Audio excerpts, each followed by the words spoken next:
మరి నిశ్చయముగా మనం అందరం కూడా దేవుని యొక్క రాజ్యంలో బలమైన దాసులుగా ఎదగాలని, మనమందరము శిష్యులుగా దేవునికి మరి వాక్యానికి అంటగట్టబడాలన్నదే దేవుని యొక్క ఉద్దేశం. జగత్ పునాది వేయబడక మునిపే మనందరి యొక్క కలయిక దేవునికి తెలుసు. ఈ దినాలు దేవుడు చూసి ముగించినవి. వీటిని మనం ఇప్పుడు ఆయా మార్గాల్లో మనం పొందుకుంటూ ఉన్నాం. ఈ యొక్క క్రైస్తవుడి యొక్క జీవితం ఎటువంటిది అంటే, ఐగుప్తు నుంచి విడిపింపబడి మోషే నాయకత్వంలో నడక ప్రారంభించిన బిడల వంటి వారు మనం. మన యొక్క బాప్తిస్మపు కాలము జీవితం మనం చూస్తే, ఐగుప్తు నుంచి విడిపింపబడి ఫరో అనబడేవాడు మరి మన మీద అధికారిగా ఉన్నాడు. వాడే అపవాది. ఆ అపవాది నుంచి, ఐగుప్తు నుంచి విడిపించారు యేసుక్రీస్తు ప్రభు. ఆయన రక్తాన్ని పెట్టి, ఆయన ప్రాణాన్ని ఇచ్చి మనందరినీ విడిపించి మరి తండ్రి ఇంటికి నడిపిస్తున్నారు. ఈ ప్రయాణంలో ఆనాడు ఇజ్రాయేల్ ప్రజలు ఎలా అయితే నడుస్తూ ఉన్నారో, ఈ నడకలో తండ్రి కుమార పరిశుద్ధాత్మలు మనకు తోడయుండి అనుదినము నడిపిస్తూ ఉన్నారు. ఆనాడు కూడా వారికి ఎంతమంది తోడున్నారు తెలుసండి?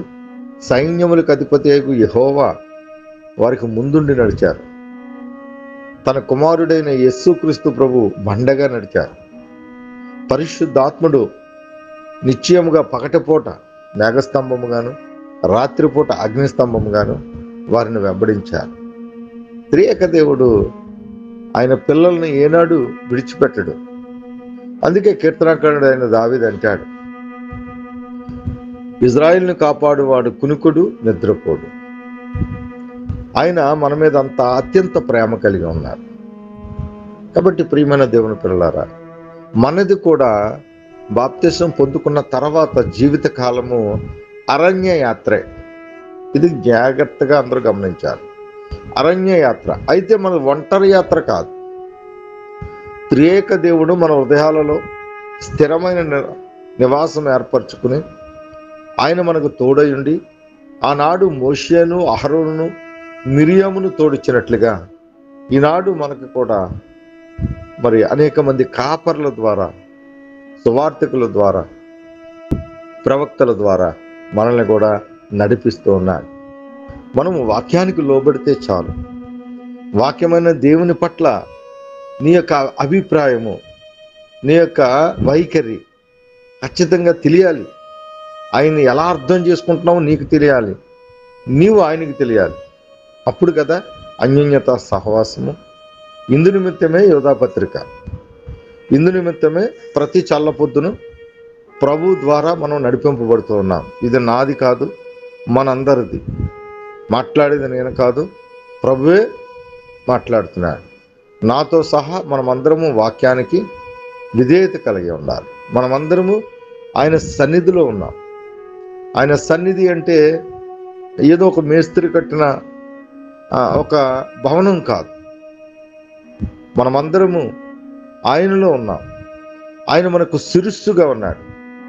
కాబట్టి శిరస్సును హత్తుకోవాలి. శిరస్సే మనల్ని పోషిస్తూ ఉంది. మరి శ్రేష్టమైన సమయము వాక్యంలోకి వెళదాం. మరి నిన్నటి దినాన్ని యోధా గురించి మనము నేర్చుకుంటూ మరి గోత్రకర్త అయిన యోధాను మనం ధ్యానించాం. ఆయనను యాకోబు ఏ రీతిగా ఆశీర్వదించాడో, ఆయన మీద దేవుని యొక్క ప్రణాళిక ఏ రీతిగా ఏర్పాటు చేయబడిందో, ఆయన ఏ రీతిగా వర్ధిల్లాడో, ఆయన ఏ రీతిగా ఆశీర్వదించడానికి ఎవరిని ఆశ్రయించాడో, అటువంటి అద్భుతమైన విషయాలన్నీ కూడా ఈరోజు మనము పరిపూర్ణంగా విందాం. ప్రభు యొక్క స్వరాన్ని మనము, ఆయన యొక్క ప్రత్యక్షతను ఈరోజు అనుభవిందాం. ఆత్మ చెప్తున్న సంగతులు చెవుగలవాడు వినుగాక అని ఎలా అయితే దేవాది దేవుడు మనల్ని ప్రశ్నిస్తూ వచ్చాడో, మన ఆత్మీయ చెవులను తెరవ చేసుకుందాం. మన ఆత్మీయ హృదయాలను మనం తెరవ చేసుకుందాం. ఆయన యొక్క వాక్యానికి మనం లోబడదాం. ఆయన యొక్క ప్రత్యక్షతలో మనం అందరము ఆనందిందాం, సంతోషిందాం. ఎందుకంటే మన ఆదిపితరులైన అవ్వ, ఆదాము ప్రతి చల్లపొద్దున మరి పరమ ఏదేనులో ఈ రీతిగా ఎంత అద్భుతం అండి. అనుదినము దేవునితో సహవాసం చేశారు. మరలా మనకు అటువంటి భాగ్యాన్ని దేవుడే ఉచితముగా అనుగ్రహించాడు. మరి యొక్క సహవాసము నాతో కాదు, ఈ సహవాసము మరి ఎవరో ఒక తమ్ముడితోనో ఒక అన్నతోనో కాదు, ఈ సహవాసము త్రియేక దేవుని సహవాసము. కాబట్టి మనమందరము ఆనందిందాం, సంతోషిందాం, ఆయన ప్రత్యక్షతను పరిపూర్ణముగా ఆస్వాదించుదము గాక. అయితే వాక్యంలోకి వెళదాం. మరి యోధ మరి ఆయన జ్యేష్ఠ కుమారుడు ఎవరు అంటే రూబేను. నిజానికి యాకోబుకి రూబేను జ్యేష్ఠ కుమారుడు. ఆయనను దేవుడు ఏర్పరచుకోవాలి, కానీ యోధాను దేవుడు ఏర్పరచుకుని యాకోబు ద్వారా ఆయనను ఆశీర్వదించిన విధానం మనం చూస్తాం. ఆ యొక్క ఆశీర్వదించే విధానము ఎంత గొప్పగా ఉంటుందో నేను ఆది కాండం నుంచి నేను జాగ్రత్తగా చదువుతాను. మరి మీరందరూ కూడా దాన్ని జాగ్రత్తగా ధ్యానించి దేవుని యొక్క చిత్తం ఎలా ఉంటుందో, దేవుని యొక్క ఉద్దేశం ఎంత గొప్పగా ఉంటుందో ఇవన్నీ మనం ఈరోజు మననం చేసుకుందాం. ఎంతమంది పిల్లలున్నా మరి దేవుని ఏర్పాట్లో ఎవరుంటే వారినే దేవుడు అత్యధికంగా ఆశీర్వదిస్తాడని ఈరోజు ఈ విషయాల ద్వారా మనం తెలుసుకోబోతా ఉన్నాం. చూడండి, 48వ అధ్యాయము ఆది కాండంలో మరి 8వ వచనంలో మరి యోధాను గూర్చి యాకోబు ఈ రీతిగా ఆయనను ఆశీర్వదిస్తూ ఉన్నాడు. ఏమంటున్నాడంటే, యోధా, నీ సహోదరులు నిన్ను స్తుతించెదరు, నీ చెయ్యి నీ శత్రువుల మెడ మీద ఉండును, నీ తండ్రి కుమారులు నీ ఎదుట సాగిలపడుదురు. ఎంత ఆశ్చర్యమండి! యాకోబు ఆశీర్వదించాడు, దీవించాడు. ఇది ఎక్కడి నుంచి వచ్చింది అంటే ఇస్సాకు నుంచి వచ్చింది. యాకోబు యొక్క తండ్రి అయిన ఇస్సాకు మరి తన కుమారులను దీవించడానికి ఇష్టపడ్డాడు. నా ప్రియమైన దేవుని పిల్లలారా, మీ బిడ్డలను మీరు దీవించేవారుగా ఉన్నారా? ఆలోచన చేయండి. ప్రతి బిడ్డలు కూడా తల్లిదండ్రుల యొక్క దీవెనతోనే వర్ధిల్లుతారమ్మా. తల్లి యొక్క దీవెన, తండ్రి యొక్క దీవెన వారికి ఎంతో అవసరం. తండ్రి చూడండి, యోధాను ఈ రీతిగా దీవిస్తూ ఉన్నాడు. ఆ దీవెన అతనికి శాశ్వతమైన వాగ్దానంగా మార్చబడింది. తండ్రి చేత ఆ కుమారుడి దీవెన శాశ్వతమైన వాగ్దానముగా మరి ఆయన యొక్క హృదయంలో ముద్రింపబడింది. కాబట్టి ఈరోజు మన పిల్లల పట్ల మీ యొక్క ప్రార్థనా జీవితము, మీ యొక్క దేవునితో సహవాసము మరి రీతిగా ఉన్నప్పుడు మీ బిడ్డలను మీ నోటితో మీరు దీవించేవారిగా ఉన్నారా? ఒకవేళ దీవించకపోతే ఈ రాత్రి ఒక తీర్మానం చేసుకోండి. మీ పిల్లలను పరిపూర్ణముగా దేవుని సన్నిధిలో పెంచండి. దేవుని యొక్క చిత్తానికి అనుగుణంగా జీవించేలాగున మీ యొక్క పవిత్రమైన ప్రవర్తన వారు ఎదుట ఉంచండి. యాకోబు ఎప్పుడు దీవించాడు అంటే అవసాన దశలోనంట. ఎలా దీవించాడు, ఎలాగా, ఎవరిని ఆశ్రయించి దీవించాడు, అది కూడా మనం తెలుసుకోవాలి కదా. దాని కొరకు మనం ఒక్కసారి హెబ్రీయులకు రాసిన పత్రిక 11వ అధ్యాయము 21వ వచనాన్ని చదువుతున్నాను. మీరు అందరూ కూడా మరి వెంబడించడానికి ప్రయత్నించండి. హెబ్రీయులకు రాసిన పత్రిక 21వ వచనాన్ని చదువుతున్నాను. విశ్వాసమును బట్టి యాకోబు అవసాన కాలమందు యోసేపు కుమారులలో ఒక్కొక్కరిని ఆశీర్వదించి తన చేతి కర్ర మొదలు మీద ఆనుకుని దేవునికి నమస్కారము చేసెను అంటున్నాడు. ప్రియమైన దేవుని పిల్లలారా, యాకోబు వృద్ధాప్యముకు వచ్చేసాడు. అయితే ఈయనకి ఏముందట? విశ్వాసం ఉంది. దేవుని పట్ల అత్యంత విశ్వాసం ఉంది. ఈరోజు మనము తల్లిదండ్రులుగా దేవుని పట్ల విశ్వాసము కలిగి ఉండాలి. నీవు అవునంటే అవును, కాదంటే కాదు. అటువంటి యోగ్యత దేవుడు నీకు నాకు అనుగ్రహించారు. కాబట్టి ఆయన పట్ల విశ్వాసము కలిగి ఉండి అవసాన దశలో, అంటే తన యొక్క వయస్సు అంతా కూడా మరి చాలా వృద్ధాప్యంలో ఉన్నాడు. ఆ సమయమందు యోసేపు కుమారులను కూడా ఏమంటున్నాడు? నా కుమారులే, నా బిడ్డలే అంటున్నాడు. అది కూడా మనం చదువుదాం. అంటూ వారిని ఎలా ఆశీర్వదించాడట? చేతికర్ర మొదలు మీద ఆనుకొని. ఈ చేతికర్ర ఎవరై ఉన్నారు? ఈ యొక్క చిగురించే కర్ర క్రీస్తై ఉన్నాడు. ప్రతి ఒక్కరు ఆధారము చేసుకోవాలి. వాక్యమైన దేవుణ్ణి ఆశ్రయముగా చేసుకోవాలి. యాకోబు చూసారా? వాక్యమైన దేవుణ్ణి ఆసరాగా చేసుకున్నాడు. ఆయన మీద ఆనుకున్నాడట. ఆ కర్రని ఆసరాగా చేసుకుని దాని మొన మీద ఆనుకుని మరి ఆ బిడ్డలను ఆశీర్వదించడానికి ఆయన దేవునికి నమస్కారం చేస్తా ఉన్నాడు. నా ప్రియమైన దేవుని పిల్లలారా, మీరు ఎవరిని ఆశ్రయిస్తున్నారు? మీరు ఎవరి మీద ఆనుకుంటున్నారు? ఎవరికి మీరు జవాబుదారిగా ఉన్నారు?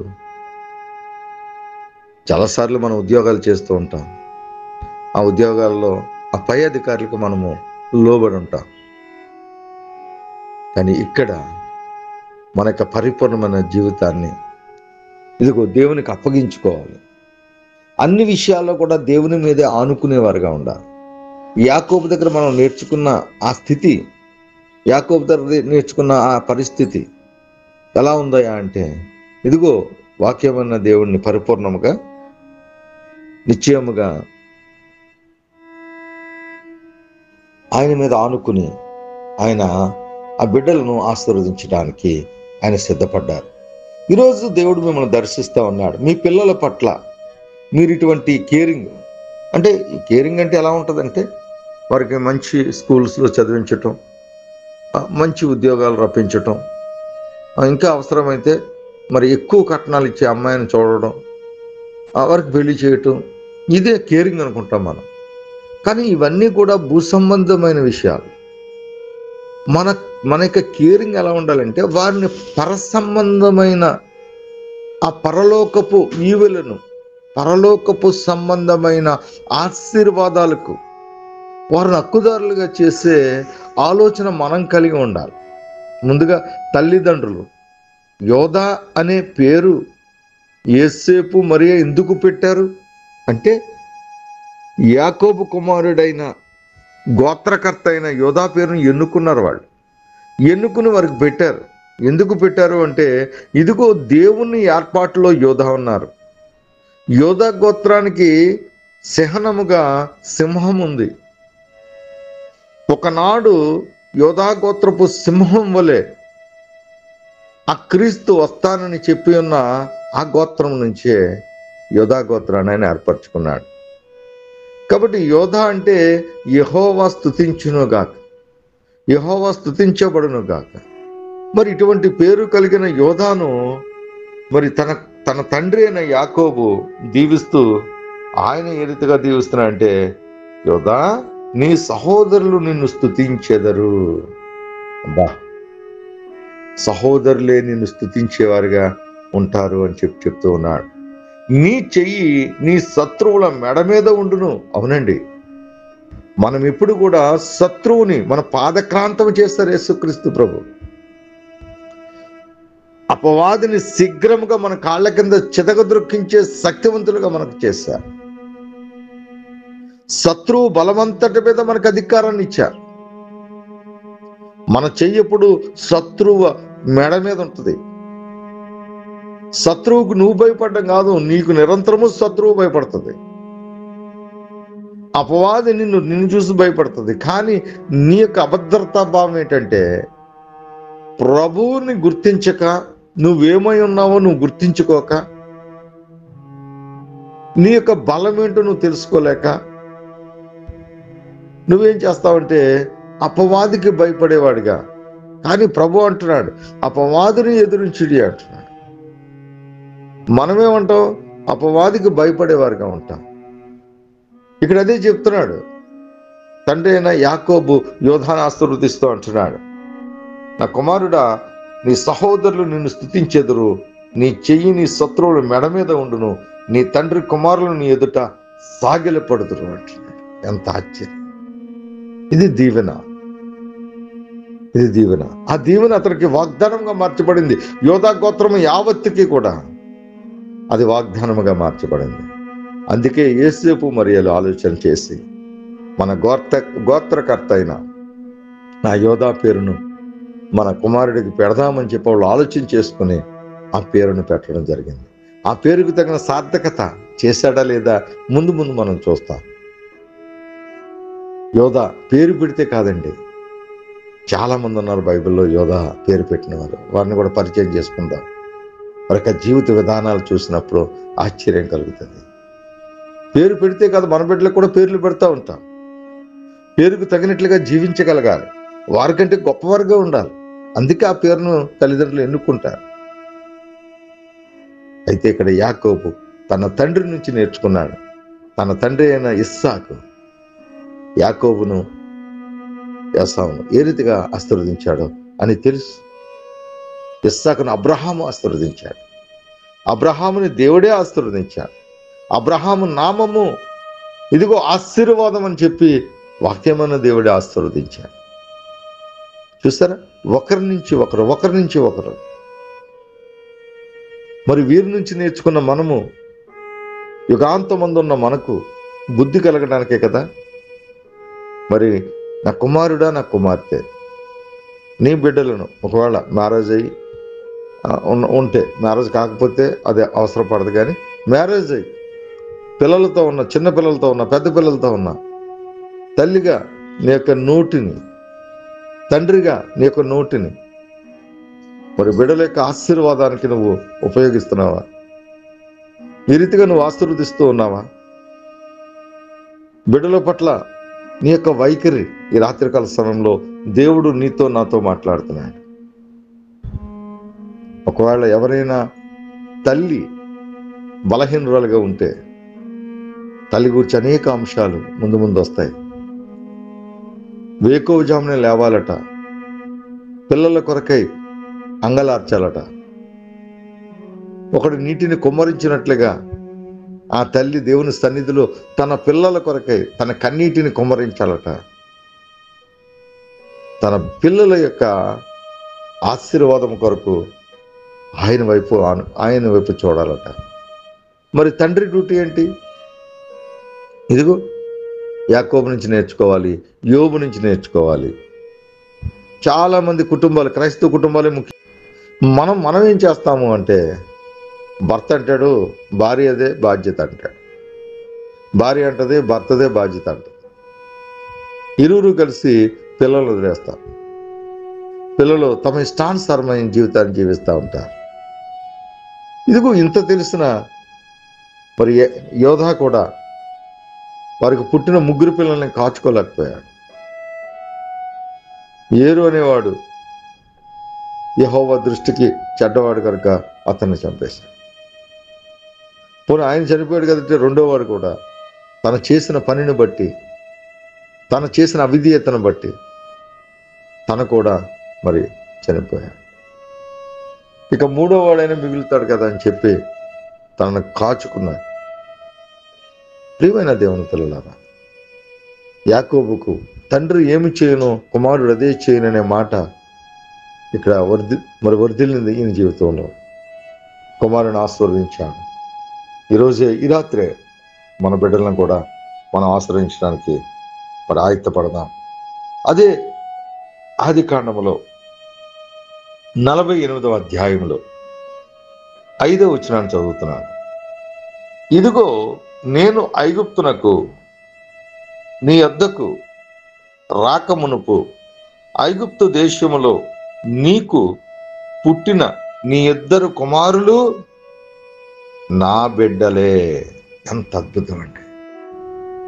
ఎవరైతే యోసేపుకు ఇద్దరు బిడ్డలు పుట్టారో ఆ ఇద్దరు బిడ్డలను కూడా యాకోబు గారు సొంతం చేసుకున్నారు. నా బిడ్డలే అని సాక్ష్యం ఇస్తూ ఉన్నారు. రూబేను, సిమియోను వలె ఎఫ్రాయిము, మనష్షే నా బిడ్డలై ఉందురు. అబ్బా, ఎంత చక్కని వాగ్దానం. కాబట్టి వారు కూడా గోత్రకర్తలో ఒకరుగా మారిపోయారు. నిశ్చయముగా ఇటువంటి మనస్సును మనం కలిగి ఉండాలి.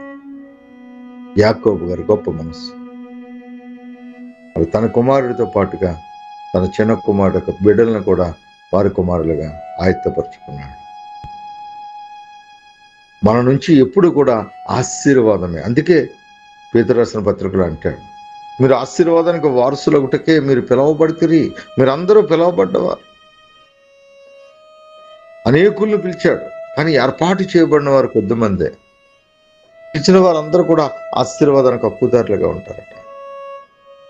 కాబట్టి ప్రియమైన దేవుని పిల్లలారా, ఈ రాత్రికాల స్థానంలో వాక్యమైన దేవుణ్ణి మనము తేటగా ఆయన పట్ల మన వైఖరిని, ఒకవేళ ఈ రోజు దాకా మనకు ఆలోచన సరిగా లేదండి, ఈరోజు దేవుడు మనల్ని దర్శించాడు. ఆయన యొక్క వాక్య ప్రత్యక్షత నేను పొందుకున్నాను. ఇదిగో నిశ్చయముగా దేవునిలో నేను నిలిచి ఉండాలి అన్న ఒక తీవ్రత కలిగి ఉంటే ఈ రాత్రే మన పిల్లలను మనము దీవించేవారుగా ఉందాం. అదే ఆదికాండంలో 49వ అధ్యాయము 10వ వచనాన్ని జాగ్రత్తగా ధ్యానిద్దాం. షిలోహును వచ్చే వరకు యోధా యొద్ద నుండి దండము తొలగదు, అతని కాళ్ళ మధ్య నుండి రాజదండము తొలగదు, ప్రజలు అతనికి విధేయులైందురు. ఎంతటి వాగ్దానాన్ని పొందుకుంటున్నాడు యోధా. షిలోహు వచ్చే వరకు యోధా యొద్ద నుండి దండము తొలగదట. అవునండి, ఆయన రాజ్యము శాశ్వతము. యోధా గోత్రపు సింహము ఆయనే. యేసయ్య ఆయనే వాక్యమైన దేవుడు. ఆయనే ఆదియు అంతము లేనటువంటి వాడు. ఇక్కడ వాగ్దానాన్ని ఎత్తిపట్టుకున్నాడు. వాక్యాన్ని సంపాదించిన తన తండ్రి ద్వారా. యాకోబండి తెల్లవార్లు పెనుగులాడి ఆఖరికి దేవుని చేత గూడును విరగగొట్టించుకున్నాడు. అయినా వదలలేదు. నువ్వు నన్ను ఆశీర్వదిస్తే తప్ప నేను విడిచిపెట్టను అన్నాడు. ఆశీర్వదించాడు, వాక్యాన్ని అందించాడు. మగస్థిరి గలవాడై ఇదిగో దేవుణ్ణి గెలిచాడు అని చెప్పి హోషేయ గ్రంథము మనకు సాక్ష్యం ఇస్తుంది.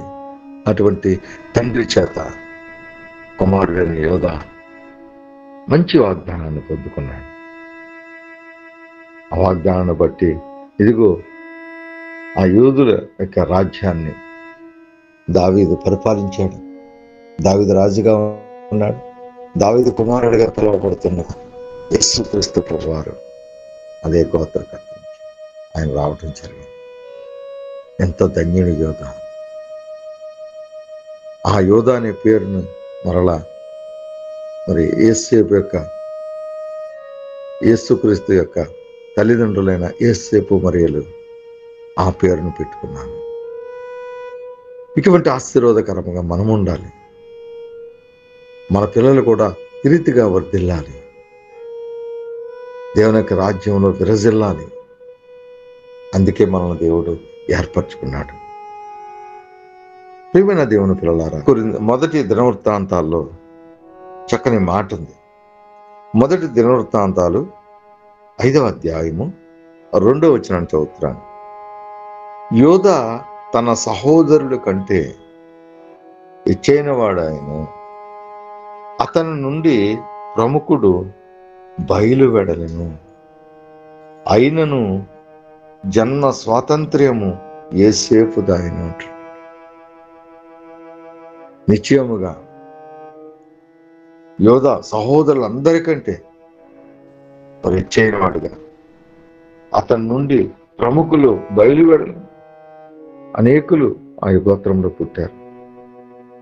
కానీ జన్మ స్వాతంత్రం అయితే యేసేపు పొందుకున్నాడని చెప్పి తెలియపరుస్తూ ఉన్నాడు. ప్రియమైన దేవుని పిల్లలారా, దేవుడు ఎవరిని విడిచిపెట్టేవాడు కాదు. ఆయన చల్లని దీవెనలు, ఆయన యొక్క కనికరమైన చూపు ప్రతి ఒక్కరి మీద ఉంటుంది. వాడు వీడని కాదు. ఎవరైతే దేవునికి లోబడతారో, ఎవరైతే దేవుని పట్ల విధేయత కలిగి ఉంటారో వారందరినీ కూడా దేవుడు ఆశీర్వాదానికి హక్కుదారులు. ఇదిగో విశ్వాసము చేత విశ్వసించడం ద్వారా అబ్రహాము నీతిమంతుడిగా మార్చబడ్డాడు. ఆయనే నీతిగా మార్చబడ్డాడు. ఆయన నామమే ఆశీర్వాదకరంగా మార్చబడింది. ఇప్పుడు మనమందరం కూడా విశ్వసించడం ద్వారా చూచి నమ్మిన వారి కంటే చూడక నమ్మిన వారు ధన్యులట. ఇదిగో మొదటివారు కడపటివారు, కడపటివారు మొదటివారు అవుతారు. నిజంగా మనం కడపటివారమే. మనం చూడకే, ప్రభుని చూడలేదు, కానీ మనం విశ్వసించాం. విశ్వసించడం ద్వారా మనం అబ్రహాముకు పిల్లలమయ్యాం. అబ్రహాముకు పిల్లలు అవటం ద్వారా ఇదిగో తండ్రి చేత, కుమారుడి చేత మనం సంధి చేయబడి తండ్రికి పిల్లలుగా మార్చబడ్డాం. ఎంత అద్భుతం! దీని కొరకే కదా మనం జీవితకాలం కూడా ఆయన మీద ఆనుకోవాలి. యాకోబు ఎలా అయితే అవసాన దశలో ఆ యొక్క చేతికర్ర యొక్క సహాయముతో ఆ మన మీద ఆనుకున్నాడు, ఆ కర్ర ఎక్కడుంటుంది అంటే మనకు తెలియంది కాదు. ఇదిగో నిశ్చయముగా ఆ యొక్క సిరేపులు కిరేపుల మధ్య ఆ మన్నాగల పాత్ర ఉంటుందట, అహరోను చిగురించి కర్ర ఉంటుందట, ఆజ్ఞల పలక ఉంటుందట. ఎంత అద్భుతమండి! దేవుని మందస్సు, దేవుని మందస్సు. ఈరోజు దేవుని మందస్సానికి ఆశ్రయం ఎవరయ్యా అంటే ఇదిగో నీ హృదయమే. నీ హృదయమే ఆయనకి ఆలయం. నీవే జీవము గల దేవునికి ఆలయము. దేవుడు నీలో వసించాలని, నీలో నివసించాలని, నీ ప్రవర్తన యావత్తు దేవుని యొక్క అధికారానికి నువ్వు లోబడాలని, ఆయన నిన్ను యాలాలని ఆయన కోరుకుంటున్నాడు. ఇది దేవుని మనస్సు. మనమేమనుకుంటాం, మనం దేవుని కుమారులను కాలు వేస్తూ ఉంటాం. నిజమే, దేవుని కుమారులమే. ఇక్కడ కాదు నా కుమారుడా, ఇక్కడ నువ్వు అమ్మివేయబడ్డావు. మొదటగా అపవాది యొక్క కబంధ హస్తాల కింద, మరణం అనే కాడి కింద నువ్వు ఉన్నావు. ఆ దాస్య కాడి నుంచి విడిపించారు. ఎలా విడిపించారు? ఆయన రక్తాన్ని పెట్టి, ఆయన యొక్క ప్రాణాన్ని పెట్టి ఆ దాస్య కాడి నుంచి, మరణం అనే భయం ప్రకటించారు. నిన్ను విడిపించారు. ఆయన రక్తాన్ని క్రయధనముగా పెట్టి నిన్ను కొన్నారు. మరి కొనుక్కున్నవాడికి అమ్మివేయబడ్డవాడు బానిసే. ఈ బానిస దేవుని కొరకే బ్రతకాలి. ఈ బానిస జీవిత కాలము యావత్తు కూడా ఆయన కొరకే చూడాలి. ఆ రీతిగా దేవుని యొక్క ప్రణాళిక. నీవెప్పుడైతే దేవుని యొక్క చెంతకు చేరతావో అప్పుడు నువ్వు కుమారుడివే, అప్పుడు నువ్వు వారసుడివే. కాబట్టి మనం ఎందుకు భక్తి చేయాలి? ఇక్కడ ఈ లోకంలో ఇది శాశ్వతమైన లోకం కాదు, ఇది అశాశ్వతమైనది. శాశ్వతమైనది దేవుని యొద్ద ఉంది. అందుకే అపోస్తలుడైన పౌలు, పరిశుద్ధుడైన ఆ పౌలు అంటాడు, మన వారసత్వం, మన యొక్క ఏదైతే పౌరసత్వం, మనం ఏమంటాం, మీరు ఎవరండి అంటే ఇండియన్స్ అంట. ఎందుకని? ఇండియన్ పౌరసత్వం కలిగి, భారతదేశపు పౌరసత్వాన్ని కలిగి ఉన్నాం మనం. అమెరికన్స్ అక్కడికి మనం వెళితే వారేమంటారు? మేము అమెరికా పౌరసత్వం కలిగి ఉన్నామండి. అవునండి, ఇక్కడ దేశ పౌరసత్వం ఎలా ఉందో మనమందరము కూడా పరలోకపు పౌరసత్వాన్ని కలిగి ఉన్నాం. మనమందరం అక్కడ పిల్లలము, దేవుని పిల్లలమండి. మనం దేవుని పిల్లలము. ఈ అంశాలు మనం బాగా గుర్తుపెట్టుకోవాలి. అప్పుడే మనం ఈ లోకంలో జై జీవితాన్ని జీవించగలం. లేకపోతే మనం ఎక్కడి నుంచి వచ్చామో మనకు తెలియదు, తిరిగి మరలా ఎక్కడికి వెళ్తున్నామో కూడా మనకు తెలియదు. అందుకే ఈ మధ్యకాల జీవితాలు ఎలా ఉంటాయంటే తిను తాగు సుఖించు అన్నట్లుగా ఉంటాయి. ఒక ధనవంతుడు అదే కదా అన్నాడు. ఆనాటి ప్రపంచ కుబేరుడు అండి ఆయన. ఆయనకి విస్తారమైన పంట పొలాలు ఉన్నాయి, ఆయనకి విస్తారమైన గిడ్డంగులు ఉన్నాయి, గొడౌన్స్లు. ఆయన యొక్క ఏదైతే ధాన్యము, గోధుమలు, యావలు ఏవైతే ఉన్నాయో ఆ రోజుల్లో అవన్నీ కూడా విస్తారముగా పండినాయట. అప్పుడు ఆయన ఏం చేశారు? ఉన్న గొడౌన్స్ అన్నీ కూడా విప్పి ఇంకా విశాలపరిచి వాటినన్నింటినీ సమకూర్చుకుని ఆ డబ్బు చక్కగా మరి ఆ బ్యాంకులో వేసుకున్నారేమో, ధాన్యం అంతా జాగ్రత్తగా అంతా సర్దుబాటు చేసుకున్నారు. సమస్తాన్ని ఆయన సమకూర్చుకున్నాడు. సమకూర్చుకుని ఆ రాత్రి చాలా ఆనందంగా ఉన్నాడు. తన ప్రాణంతో మాట్లాడుతున్నాడు. నా ప్రాణమా, నా ప్రాణమా అంటున్నాడు. ప్రేమైన దేవుని పిల్లలారా, నీ కాలం అంతా కూడా నువ్వు తిను, త్రాగు, సంతోషించు. డబ్బు, ఈరోజు మనం కూడా అటువంటి సిస్టంలో ఉన్నాం.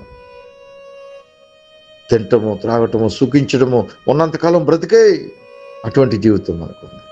కానీ ప్రభు కూడా అన్నాడు ప్రకటన గ్రంథంలో, నాకు చాలా చాలా నొప్పు కలిగే ఒక మాట, పాపము చేయవాడు ఇంకనూ పాపం చేయాలట, నీతిమంతుడు అంతకంతకు నీతిమంతుడిగా ఉండాలట. ఆ మాట మీరు ఎప్పుడైనా చదివితే ఆ ఒళ్ళు గగుడు పుడుతుందండి.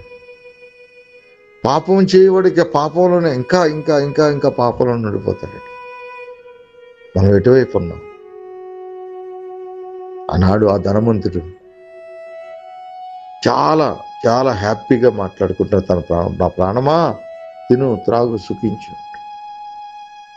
వెంటనే ప్రభు అంటున్నాడు, నా కుమారుడా, ఈ రాత్రి నీ జీవం నాది, ఈ రాత్రి నీ జీవం నాది, నేను రమ్మంటే నువ్వు వచ్చేయాలి.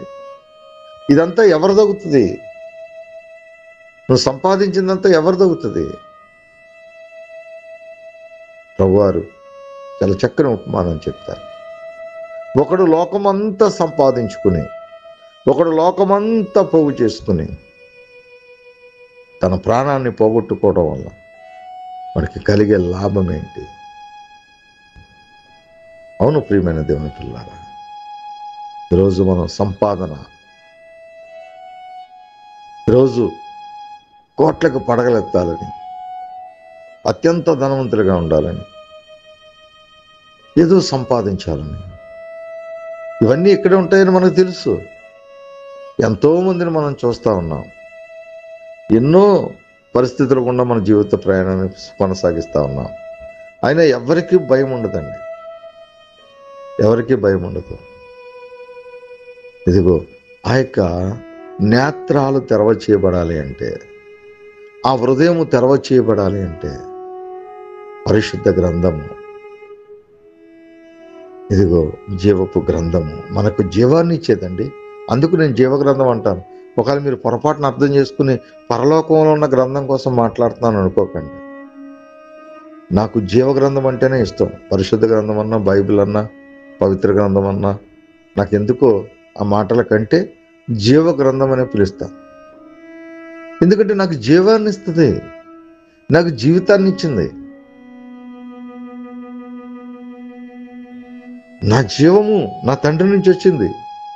ఆ జీవాన్ని నేను కాపాడుకుని తిరిగి నా తండ్రికి, నా జ్యేష్ఠుడైన యేసుక్రీస్తు ప్రభు తన ఆత్మని ఎలా అప్పగించుకున్నాడో, తండ్రి నా ఆత్మను నీ చేతికి అప్పగించుకుంటున్నాను అని ఎలా చెప్పాడు, ఆ రీతిగా నా జీవాన్ని తిరిగి నా తండ్రి చేతికి అప్పగించడానికి నేర్పించే గ్రంథమే ఈ జీవగ్రంథం. దీనిలో జీవం ఉంది. అది ప్రభు కూడా చెప్పాడు, లేఖనమును మీరు పరిశోధించుచున్నారు, అవే నన్ను గూర్చి సాక్ష్యం ఇస్తుంది. ఎందుకు పరిశీలిస్తున్నారట? మీరు ఆ వాక్యంలో జీవం ఉన్నదని ఎరిగి. అందుకని నేను జీవగ్రంథము అంటాను. మనల్ని జీవింపచేసేది గ్రంథం. చాలాసార్లు పిల్లలు, యవనస్తులు పొరపాటుగా ఈ జీవగ్రంథాన్ని చేతి పట్టుకుని శరీరాన్ని పోషించుకోవడానికి ప్రయత్నం పడుతూ ఉంటారు. శరీరం ఎలాగైనా పోషించుకోవచ్చు, మనం శరీరాన్ని ఏ పని చేసైనా పోషించుకోవచ్చు.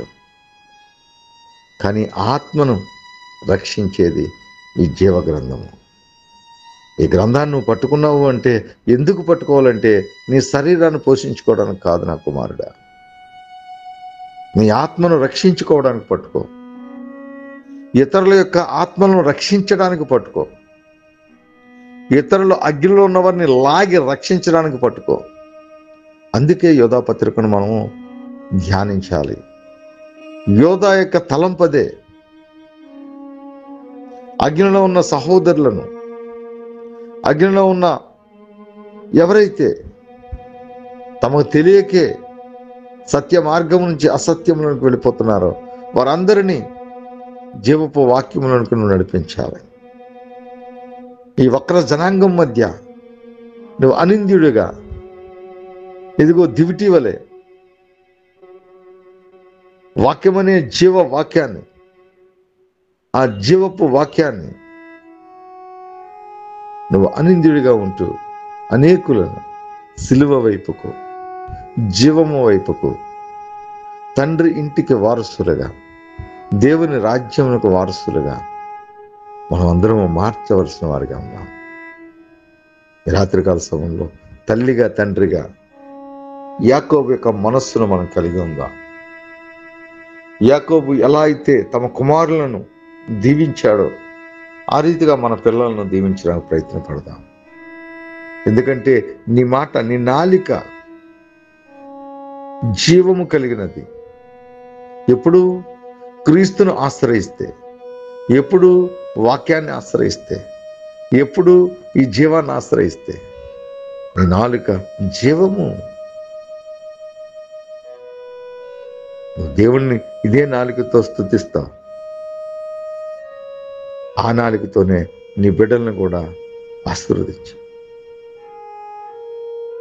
యాకోబు అంటాడు, ఒక నోటితోనే దేవుణ్ణి స్తుతిస్తూ దేవుని పులుకుగా పుట్టిన వాడిని శపిస్తున్నాం. ఒక నోటి నుంచే రెండు మాటలు ఎలా వస్తాయి? ఒకే నీటి నుంచి తీయని జలము, చేదు జలం వస్తుందా? ఎంతో క్లారిటీగా నాలుగు గురించి మాట్లాడతాడు. మనకున్న భాగ్యం ఏంటి అంటే ఇదిగో దీవించే ధన్యత. ఈ ధన్యత ఈ రాత్రి మనం అందరము మన బిడ్డల పట్ల మనం నిశ్చయముగా కలిగి ఉందాం.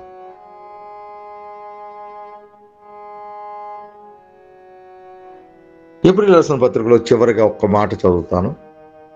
దాన్ని చదివిన తర్వాత ప్రార్థన చేసుకుని ముగించుకుందాం.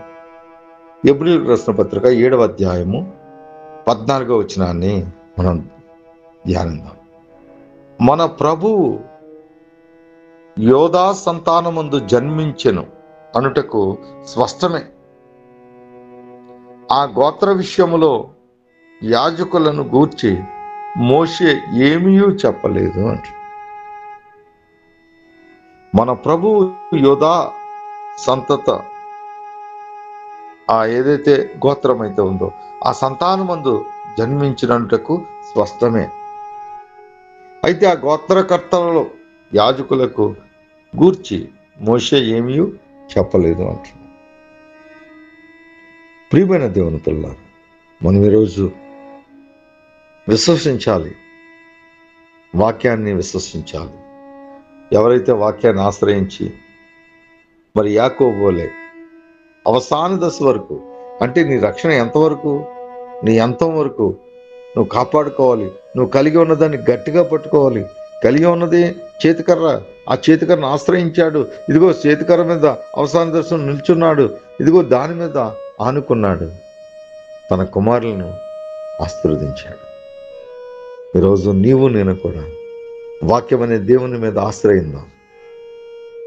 దయగల రాజా, ఈ దినాన్ని నీ ప్రణాళిక, నీ ఉద్దేశము సంగమునకు బయలుపరచడానికి మీరు అనుగ్రహించిన ఈ ధన్యతను బట్టి మీకు అనలేని కృతజ్ఞతాస్తుతులు చెల్లిస్తున్నాను. మా పిల్లలను మేము ఆశీర్వదించడానికి మేము హక్కుదారులము. మీ మీద ఆనుకుని మా బిడ్డలను నాయన, ఆనాడు అబ్రహామును మీరు ఆశీర్వదించారు. అబ్రహాము ఇస్సాకును ఆశీర్వదించాడు. ఇస్సాకు తన కుమారులను ఆశీర్వదించాడు. ఇదిగో నా తండ్రి, ఆ కుమారుల్లో యాకోబు అనే నాయన మరి మూలపురుషుడు ఆయన కుమారులైన 12 మంది గోత్రకర్తలను ఆశీర్వదించాడు. ఆనాడు ప్రభా 10 మంది పిల్లలు కలిగిన యోబు కూడా నా తండ్రి అనుదినము వారి కొరకు ప్రార్థిస్తూ వారికి బలి అర్పణలు అర్పించాడు ప్రభా.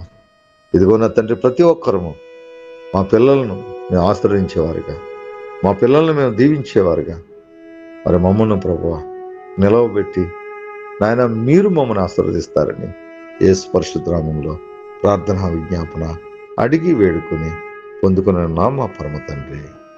ఆమేన్.